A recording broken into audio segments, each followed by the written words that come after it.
Well, hello, Blue Troopers. Max and Max's Models here in beautiful Santo Domingo, Dominican Republic. And I thought I would do a book report on the book I just finished called Beyond Blue Skies, The Rocket Plane Programs That Led to the Space Age by Chris Petty. And this book deals with the rocket plane research programs that went from 1946 until 1975. And of course, the bulk of it was out at Muroc, later Edwards Air Force Base. The first part of the book is a little bit dry because it has to deal with the administrative setup of how all this came to be and some of the XS1, later X1 glide tests at Pine Castle in Florida. It's not terribly exciting at first, but you have to get to know some of the people involved and understand the system because there is a litany of acronyms. And of course, the book has a guide, but things like AFFTC, Air Force Flight Test Center, AFFDL, Air Force Flight Dynamics Laboratory, and it just goes on with so many of them. HSFS, High Speed Flight Station. All these are different groups, some merged into other things. It gets a little confusing, but a lot of people who are fans of this kind of stuff ask themselves, why didn't they proceed with this program? It had so much potential. And when you get into these different organizations and how the funding went and who was paying for what, it all actually starts to make sense. And you realize the decisions made, although sometimes regrettable, are understandable. So I won't dwell on that part. I recommend you read the book, but it does get into it without belaboring it. And once you get past that and get to where the flying begins, it really starts to pick up. And of course, it starts with the X1, originally the XS1. And it debunks the myth about Chalmers Slick Goodland demanding a $150,000 bonus for breaking the sound barrier. It tells the truth behind that. And that's kind of a long story I won't get into here. Maybe we'll talk about it and some other things to live stream and about how Yeager wound up flying it. And then it goes on to the other versions of the X1. And there were several versions of the straight X1. There wasn't just one of them. And it talks about how the different versions, the X1A, and of course it talks about the other test pilots that flew it and some of the things that happened, including Yeager's famous inertial roll coupling that led to the spin in the X1A, and even on up to the X1E, which I didn't realize the X1E was actually made from a converted straight up X1. It wasn't a new airplane. And of course, it talks about Yeager breaking the sound barrier, but it doesn't dwell on these things. It keeps a very good pace because there were a lot of projects going on. And then it gets into the Douglas D558 Phase 1 and a fair bit about Scott Crossfield, who had a great involvement in these programs. And then it goes on into as they started moving faster. And I didn't realize that the X1s went as fast as they did. They did more than just break Mach 1. They went on very high speed regimes. And of course, they were sort of in a rivalry maybe or a friendly competition with the Navy that was running the Douglas program. You got the Douglas D558 Phase 2, which had was a hybrid with both a jet engine and a rocket engine, and then the later version it was pure rocket engine. And the one with the Douglas products with the jet engines were amongst the few X planes that could actually take off under their own power until they were purely rocket powered. Then it gets into that and all kinds of stuff. And it talks about how they developed the drop aircraft, the NB-29 and later NB-50, and then the NB-52, which would be famous for dropping the X-15. And the Navy had its B-29, which in Navy parlance was a P2B-1S. And it also talks about the pilots who flew the chase planes. Fitz Fulton, for example, who was very, very well-respected and accomplished pilot. And it talks about people you've probably never heard of.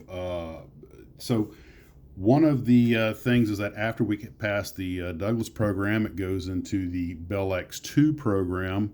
That, of course, is sadly where Mel Abt was killed. And it talks about that and what happened. And it's hard for me to believe these days that they had him going past Mach 3 in his very first flight in the airplane. He flew a perfect profile, which no one ever expected, which is why he set a well beyond Mach 3 record. The trouble began after the record was set, but again, we could talk about that at the live stream, or you can just read the book.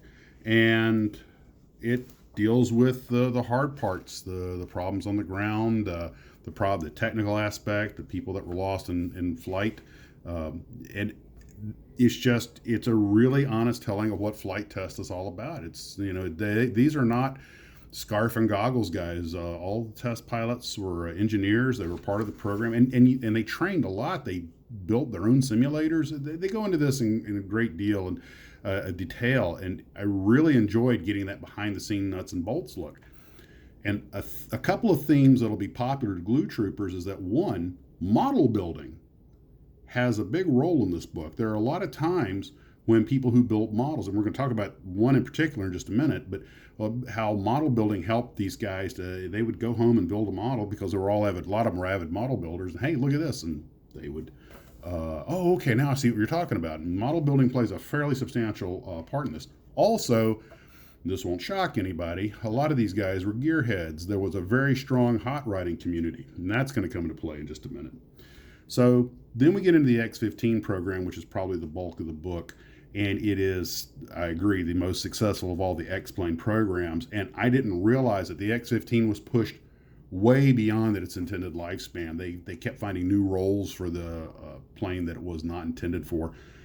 Although only one pilot was killed in the X-15 program, another pilot was seriously injured when his X-15 rolled over on him, and he died some years later at a relatively young age of 52, and they're pretty sure that that was a result of spinal injuries he had received during the rollover. But again, more details in the book. After the X-15 program, a lot of people thought that the Rocket Test Flight Center was going to shut down. There were no more rocket planes to be had.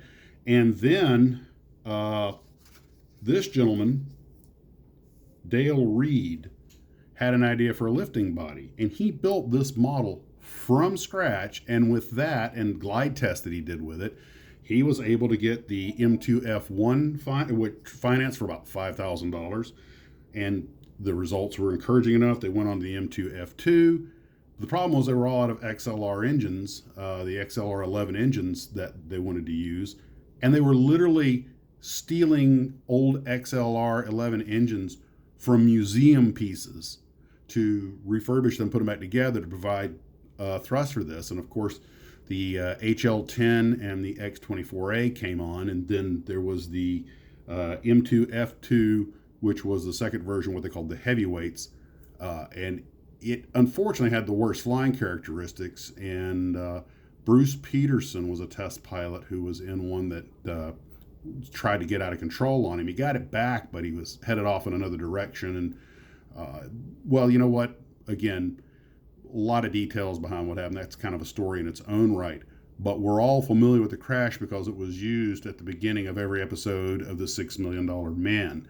And he never gave his permission, but because it's public footage, they didn't have to ask. And he never really appreciated seeing that on TV every Friday night.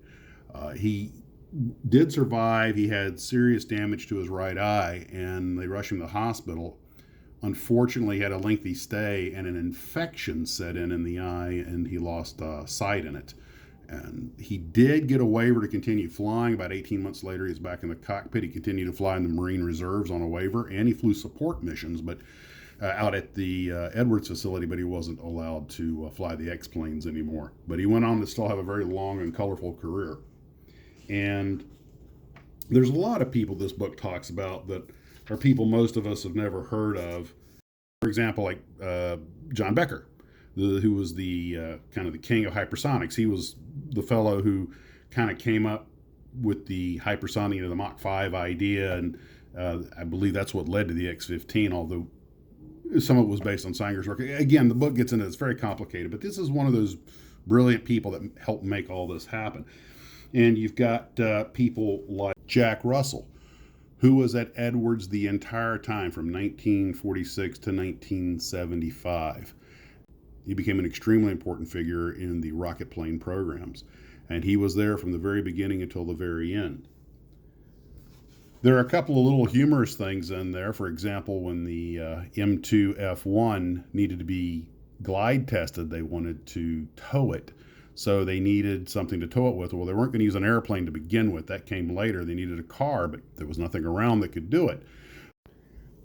This is when an Air Force officer named Whitey Whiteside managed to convince the brass to acquire a 1963 Catalina, with a 421 6.9 liter V8. Oh, yeah, it had the power to tow the M2F1. And speaking of humor, and this isn't really in the book, it's just something I noticed as I was reading it. One of the most famous test pilots who flew just about everything was William Bill Dana. It just so happens that was around the time of the popular comedian also named Bill Dana, who was famous for doing the character Jose Jimenez, often portraying a reluctant astronaut. Trust me, these are not the same guys. The HL-10 program, which was one of the lifting bodies, ran a very successful program. The M2F2 became the M2F3 with a third fin added, which cured the stability problems. And the X-24A was sent back and modified with sleeve fit-ons and a lot of other modifications to turn it into the X-24B, which turned out to be an extremely successful platform. A great deal was learned. A lot of the data was used in the building of the shuttle or in the designing of it. And it really was, the entire lifting body program was an unexpected extension of the rocket plane test program that no one really expected. It bought the program several more years and kept a lot of talent on the facility, but by 1975 it had completed all of its tasks and there was simply nothing left for it to do in the rocket planes. Now, of course, Edwards is still a thriving test base, but the day of the rocket planes had passed. And although it's possible we might see something occur in the future, the book kind of laments that it was a heck of a 3 decades, and it was very successful and bittersweet. Everybody was happy, collected so much wonderful data, ablative shield testing, all kinds of stuff. There's so much data that came out of this. And a lot of the programs weren't even that expensive, especially the lifting body programs were very inexpensive by comparison. The X-15 program was extremely expensive, but it also returned a treasure trove of data. And Scott Crossfield was convinced it could have been turned into better things, and there were plans for that. But by this point, we were already moving towards rockets and with the MISS, Man in Space Soonest system, and there are only so many dollars to go around. The book talks about that a little bit. And I like the closing. It talks about how the story of the rocket planes is sort of the story of Jack Russell. He was there on day one. He was there till it was all over. But in 1975, once the X-24B had done its last rocket flight, there were a few glide flights in 1975 afterwards to familiarize some new pilots, but they never used the rockets again. That was the end of the rocket plane era. And after that many years, a lot of the skilled people and everything who had all the body of experience were going ahead and retiring out and moving on. And it was just an incredible chapter. The book has a bittersweet ending. I mean, we got so much good out of it, but it's always hard to say goodbye to something like that. Well, that's my report on Beyond Blue Skies. I do recommend it if you're interested in the subject matter. And guys, as always, take care of yourselves and model on.